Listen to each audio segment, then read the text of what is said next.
नाज़िन वारनि में वधंदड़ बदअमनी ख़िलाफ़ शटरबंद हड़ताल करे दुकानदारनि ऐं वापारनि रैली कढी आहे। तफ़सील ॿुधाए रहियो आहे अहमद अली चांडियो। जी अहमद अली, कहिड़ा अपडेट्स आहिनि?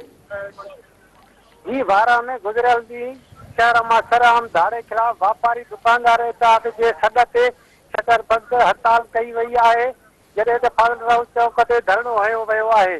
जॾहिं त शहरनि पारां मुतालबो कयो वियो आहे त गुज़रियल ॾींहुं शहर मां सरेआम फुर करे फुरू आसानी सां फरार थी विया आहिनि। शहरी ख़ौफ़ ऐं हिरासत जो शिकार बणिजी विया आहिनि।